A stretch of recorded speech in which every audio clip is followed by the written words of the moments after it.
Ice, in its varied forms, covers as much as 16% of Earth's surface, including 33% of land areas at the height of the northern winter.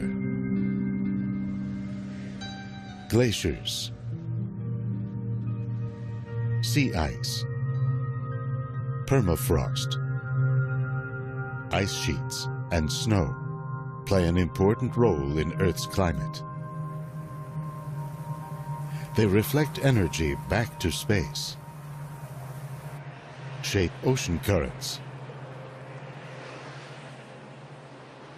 and spawn weather patterns. But there are signs that Earth's great stores of ice are beginning to melt.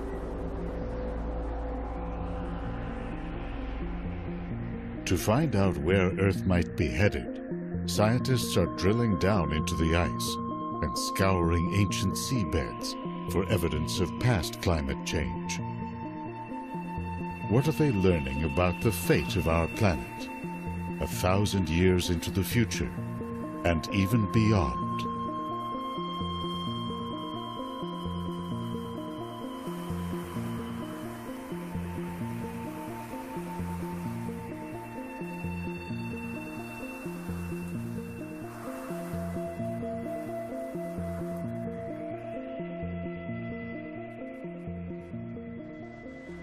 "30,000 years ago, Earth began a relentless descent into winter. Glaciers pushed into what were temperate zones. Ice spread beyond polar seas.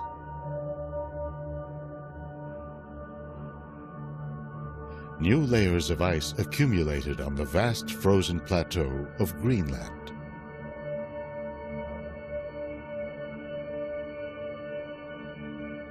At 3 kilometers thick, Greenland's ice sheet is a monumental formation built over successive ice ages and millions of years. It's so heavy that it has pushed much of the island down below sea level. And yet today, scientists have begun to wonder how resilient this ice sheet really is.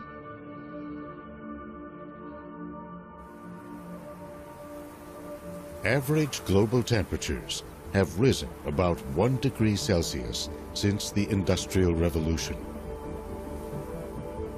They could go up another degree by the end of this century.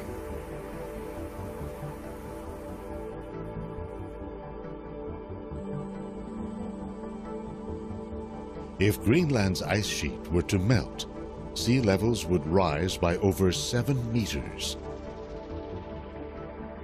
That would destroy or threaten the homes and livelihoods of up to a quarter of the world's population.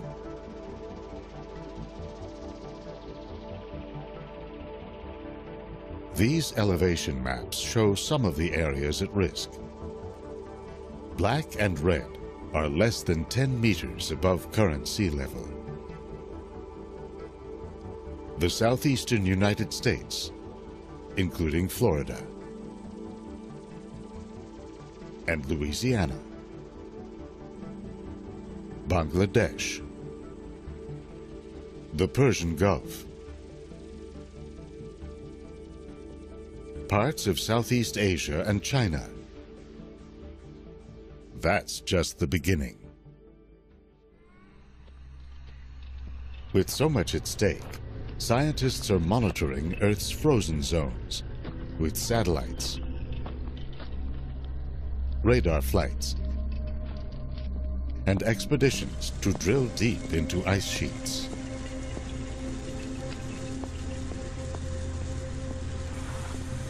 And they are reconstructing past climates, looking for clues to where Earth might now be headed. Not just centuries, but thousands of years in the future. Periods of melting and freezing, it turns out, are central events in our planet's history.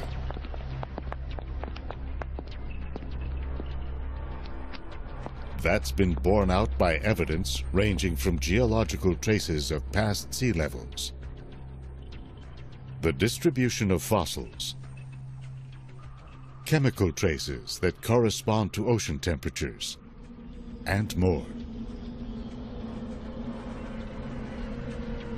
Going back over 2 billion years, Earth has experienced 5 major glacial or ice ages.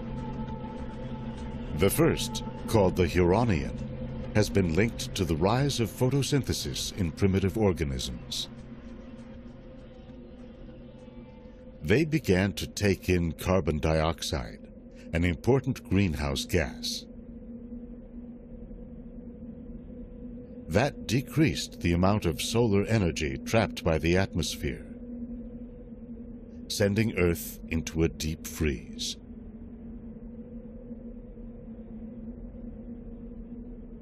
The second major ice age began 580 million years ago. It was so severe, it's often referred to as Snowball Earth. The Andean Saharan and the Karoo ice ages began 460 and 360 million years ago.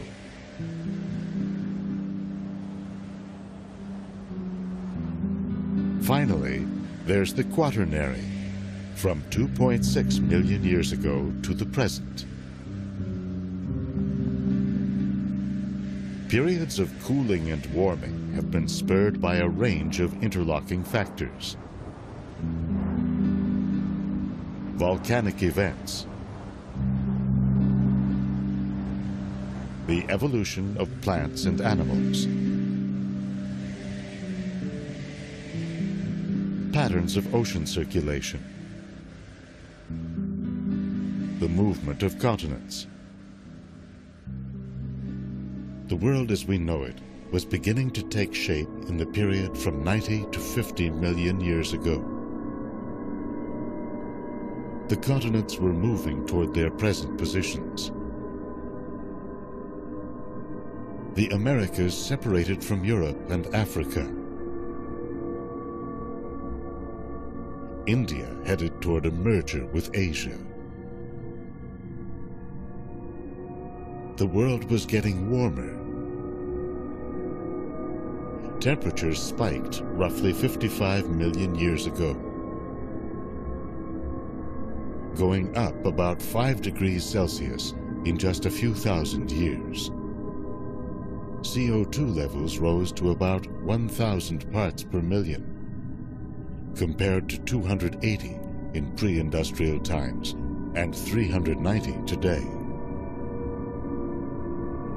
But the stage was set for a major cool-down.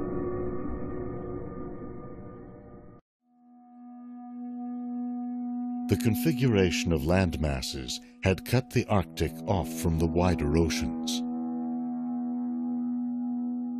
That allowed a layer of fresh water to settle over it, and a sea plant called azolla to spread widely. In a year, it can soak up as much as 6 tons of CO2 per acre. Plowing into Asia, the Indian subcontinent caused the mighty Himalayan mountains to rise up.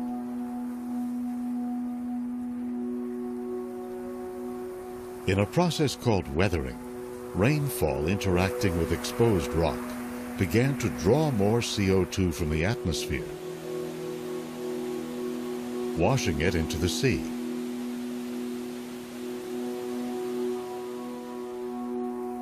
Temperatures steadily dropped.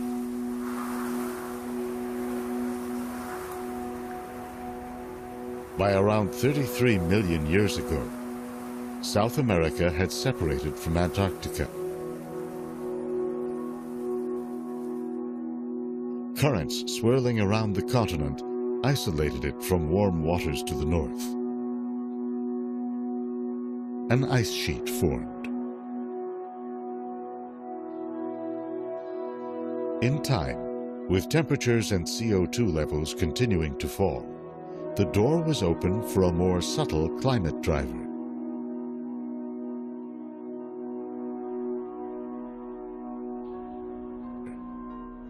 It was first described by the 19th century Serbian scientist Milutin Milankovic.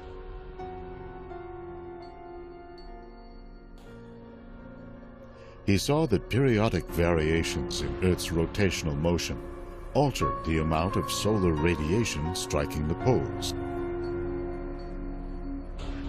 In combination, every 100,000 years or so, these variations have sent Earth into a period of cool temperatures and spreading ice.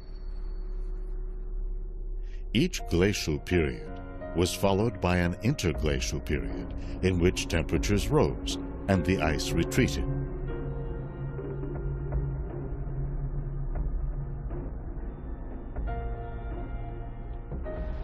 The Milankovic cycles are not strong enough by themselves to cause the shift.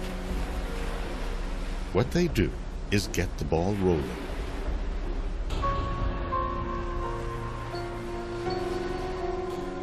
A decrease in solar energy hitting the Arctic allows sea ice to form in winter and remain over summer.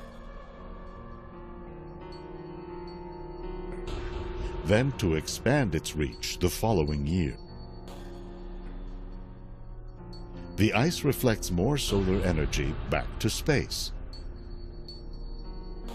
A colder ocean stores more CO2, which further dampens the greenhouse effect.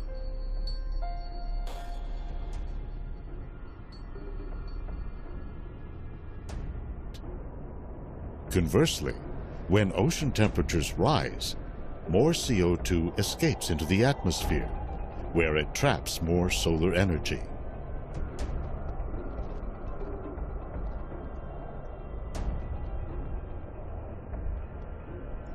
With so many factors at play, each swing of the climate pendulum has produced its own unique conditions.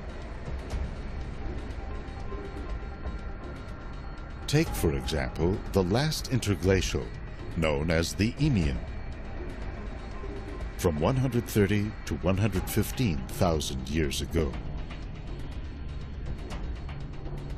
This happened at a time when CO2 was at pre-industrial levels, and global temperatures had risen only modestly. But with higher solar energy striking the north, temperatures rose dramatically in the Arctic. The effect was amplified by the lower reflectivity of ice-free seas and spreading northern forests. There is still uncertainty about how much these changes affected sea levels. Estimates range from 5 to 9 meters, levels that would be catastrophic today.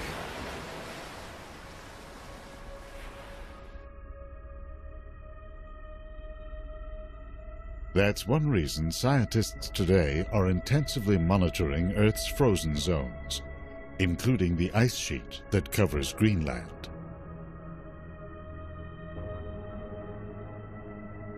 Satellite radar shows the flow of ice from the interior of the island and into glaciers.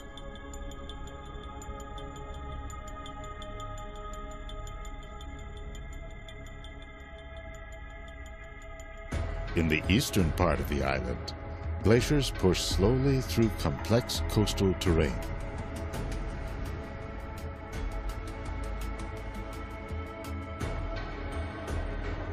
In areas of higher snowfall in the northwest and west, the ice speeds up by a factor of 10. The landscape channels the ice into many small glaciers that flow straight down to the sea.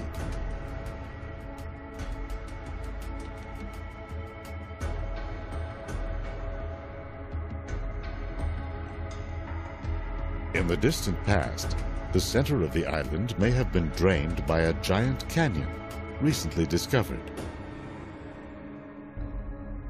Scientists found that it's 550 kilometers long and up to 800 meters deep.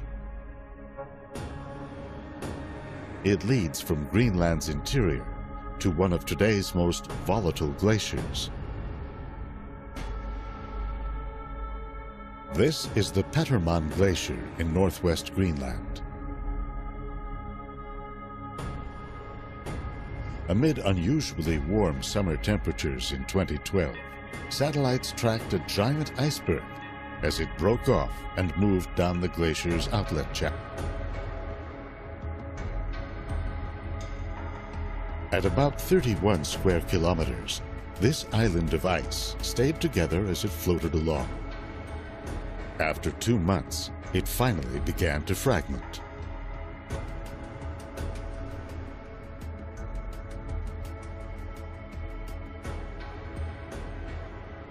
The Jakobshavn Glacier on Greenland's west coast flows toward the sea at a rapid rate of 20 to 40 meters per day.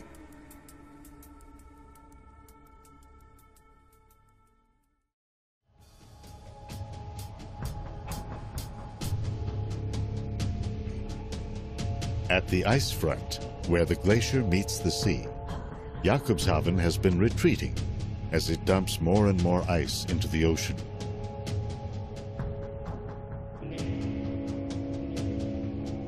You can see it in this map. In 1851, the front was down here. Now it's 50 kilometers up.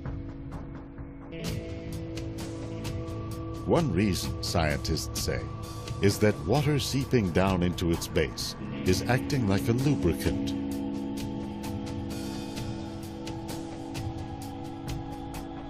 Another is that as the glacier thins, it's more likely to break off or calve when it interacts with warmer ocean waters.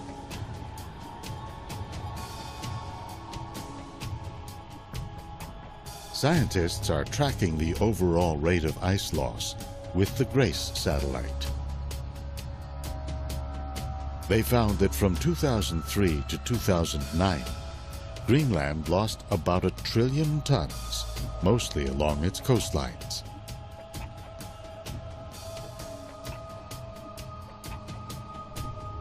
This number mirrors ice loss in the Arctic as a whole. By 2012, summer sea ice coverage had fallen to a little more than half of what it was in the year 1980.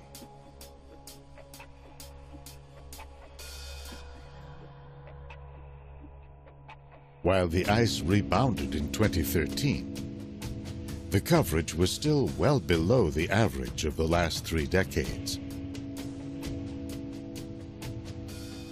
Analyzing global data from GRACE, one study reports that Earth lost about 4,000 cubic kilometers of ice in the decade leading up to 2012.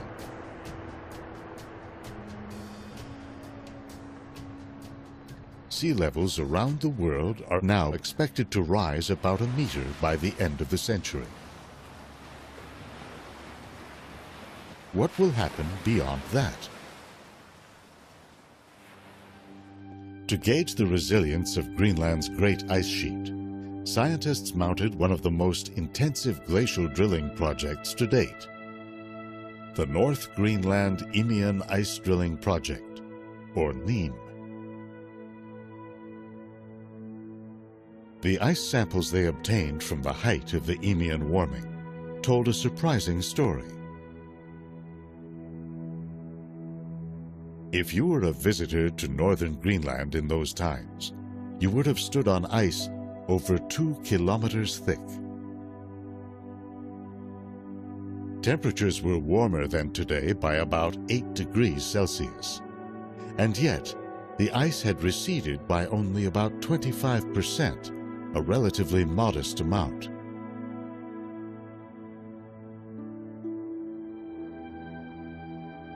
This has shifted the focus to Earth's other, much larger ice sheet, on the continent of Antarctica.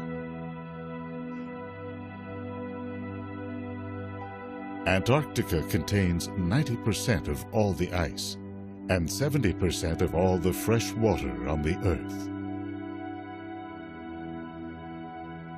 Scientists are asking, how dynamic are its ice sheets? How sensitive are they to melting? Data from GRACE and other satellites shows that this frozen continent overall has lately been losing as much ice as it gains.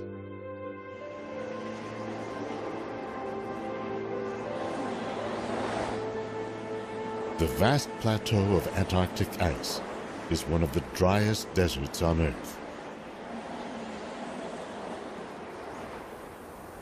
What little snow falls remains, adding to the continent's mass.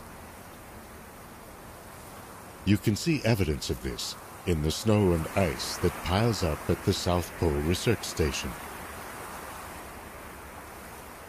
This geodesic dome was built in the 1970s.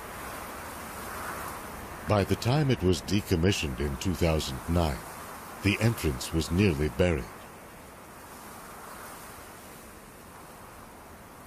With a thickness of up to 4 kilometers, the ice on which this outpost sits will not melt easily. That's true in part because of the landmass below it, captured in an extraordinary radar image. The eastern part of the continent, the far side of the image, is a stable foundation of continental crust. In contrast, the western side dips as much as 2,500 meters below present-day sea level. Along the Amundsen seacoast, the ice is disappearing at an accelerating rate. Inland ice streams are moving toward the ocean at least 100 meters per year. They end up in floating ice shelves that extend hundreds of miles into the ocean.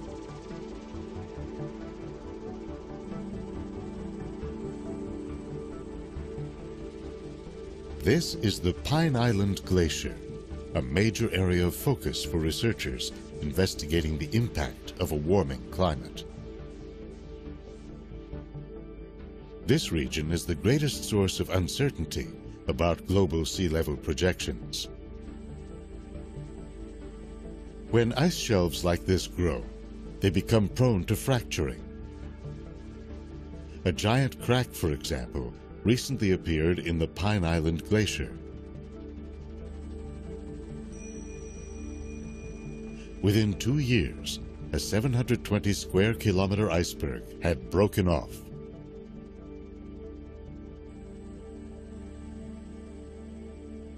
But the scientists are more concerned about what's happening below the surface.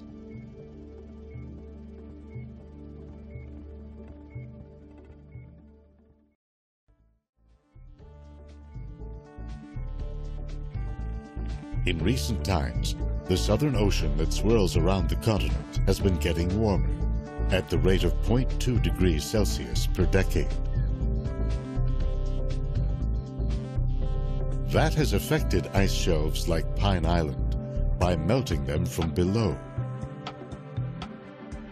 In a comprehensive survey of the continent, scientists concluded that this process was responsible for 55% of the mass lost from ice shelves between 2003 and 2008.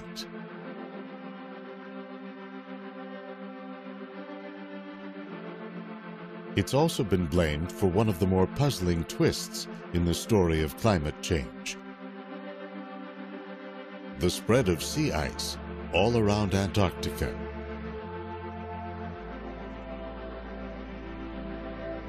One possibility is that ramped-up winds circling the pole are pushing the ice into thicker, more resilient formations.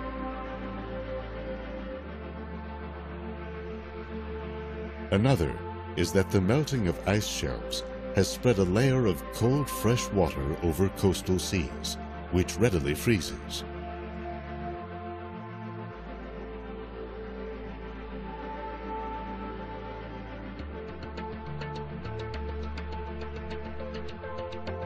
A team of researchers has come to the Pine Island Glacier to try to monitor the melting in real time.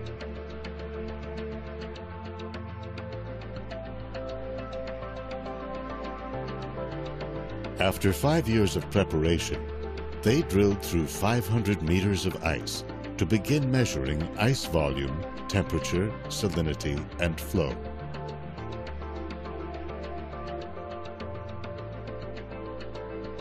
In some places, they found melt rates of about 6 centimeters per day, or about 22 meters in a year.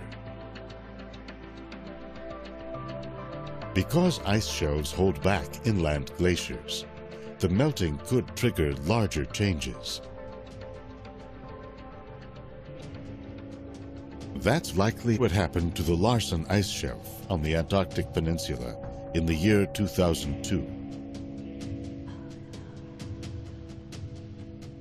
It's thought to have been stable since the last interglacial. Warmer ocean waters had been eating away at Larsen's underside.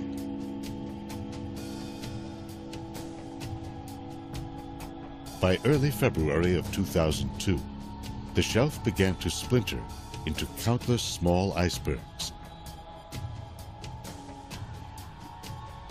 By March 7th, when this picture was taken, it had completely collapsed,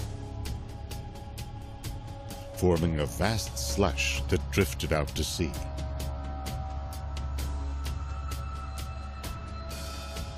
Without the shelf's buttressing effect, a series of nearby glaciers picked up speed, dumping an additional 27 cubic kilometers of ice into the ocean per year. Evidence from the last interglacial, the Eemian, brings an ominous warning of what could lie ahead.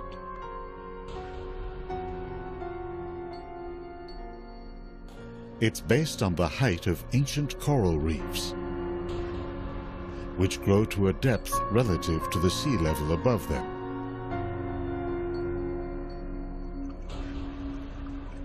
Based on reefs along the Australian coast, a recent study published in the journal Nature showed that sea levels remained stable for most of the Eemian, at 3 to 4 meters above those of today. But the authors found that in the last few thousand years of the period, starting around 118,000 years ago, sea levels suddenly shot up to 9 meters above today. The authors concluded, in their words, that a critical ice sheet stability threshold was crossed, resulting in the catastrophic collapse of polar ice sheets.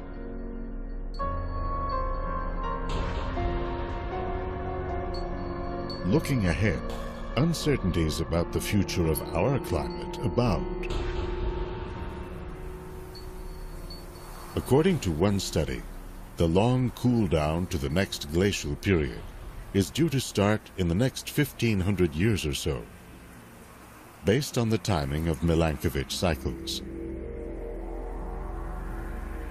But for that to actually happen, the study says, enough new ice would have to form to jumpstart the new glacial period. And CO2 would have to retreat to below pre-industrial levels.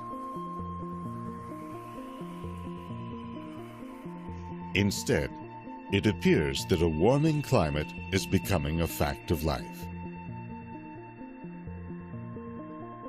The danger is that if the melting gains a momentum of its own, even reducing CO2 emissions may not be enough to stop it.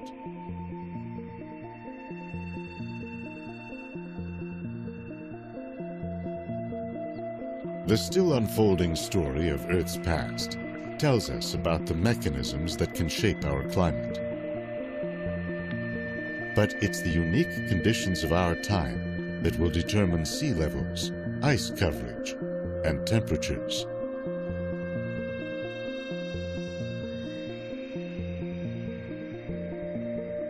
What's at stake in the coming centuries is the world we know, the one that has nurtured and sustained us. The Earth itself will go on, ever changing on short and long time scales. a dynamic, living planet.